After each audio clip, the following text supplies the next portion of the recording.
بسم اللہ الرحمن الرحیم۔ ناظرین، آج کا تیسرا ویلاگ امام رازی کی تقریر اور صفحہ نمبر 69، یعنی وہی پیج چل رہا ہے 69، ویلاگ نمبر 3، امام رازی کی تقریر۔ ناظرین، اردو زبان میں سرور عالم صلی اللہ علیہ وسلم کی سیرت پر جامع ترین کتاب سیرت النبی صلی اللہ علیہ وآلہ وسلم، رائٹر اس کتاب کے علامہ شبلی نعمانی رحمۃ اللہ علیہ، علامہ سید سلیمان ندوی رحمۃ اللہ علیہ، جلد سوم۔ بسم اللہ الرحمن الرحیم، الحمدللہ رب العالمین والصلاة والسلام علی سید المرسلین وعلی آلہ واصحابہ اجمعین۔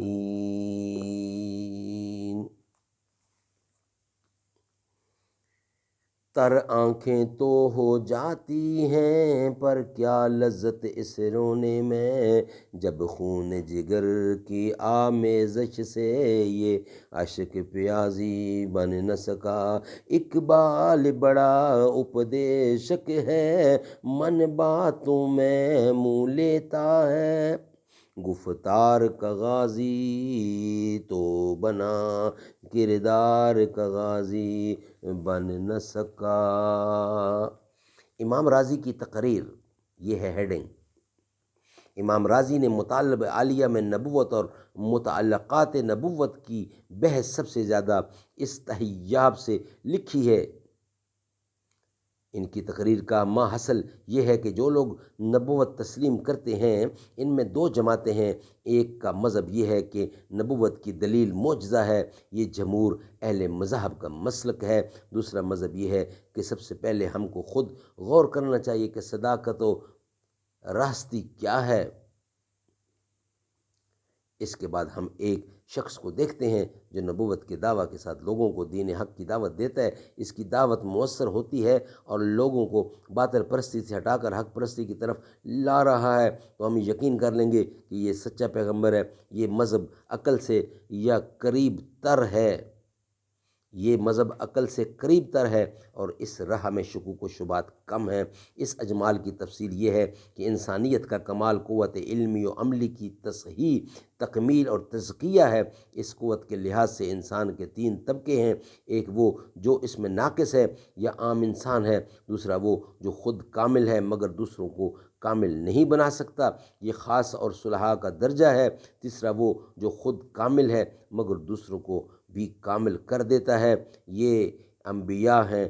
اس کمال و نقص کے ہزاروں متضاد متفاوت درجے اور مرتبے ہیں، یعنی رتبے ہیں، اور انہی کے لحاظ سے ان کی قوت و مرتبہ کا اندازہ ہوگا۔ ان کی قوت علمی کے سامنے تمام مقدمات بدہی ہوتے ہیں اور معارف الہی پر ان کو عبور ہوتا ہے، اور ان کی قوت عملی اس عالم جسمانی میں تصرفات کرتی ہے اور یہی معجزات کا مقصد ہے۔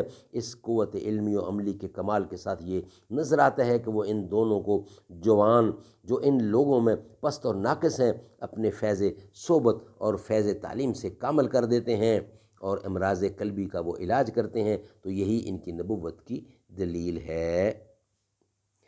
امام رازی نے اس تفصیل کے بعد یہ دعویٰ کیا ہے کہ اثبات نبوت کا یہی طریقہ قرآن نے اختیار کیا ہے اور چند صورتوں کی تفسیر لکھ کر دکھایا ہے کہ ان میں نبوت کے یہی آثار و خصائص بیان ہوتے ہیں۔ ناظرین، آج کا ویلاگ یعنی کہ ویلاگ نمبر 3 کمپلیٹ ہوا۔ انشاءاللہ ویلاگ نمبر 4 کے ساتھ اب آپ سے ملاقات ہوگی۔ تیرا رتبہ ہے سب میں جدا فاطمہ، تو ہے شہزادی مصطفیٰ فاطمہ، وہ دھنی ہے مقدر کا رب کی قسم، آپ کے در کا جو ہے گدا فاطمہ، انتہا میری خوشیوں کی ہوگی نہ جب مجھ کو جنت میں بولیں گی جا فاطمہ، میں ہوں شبیر و شبر کے در کا غلام، فضل مولا سے اے سید فاطمہ، تیرے غیظ و غضب سے لرزتا رہا ہر منافق لعین دین کا فاطمہ۔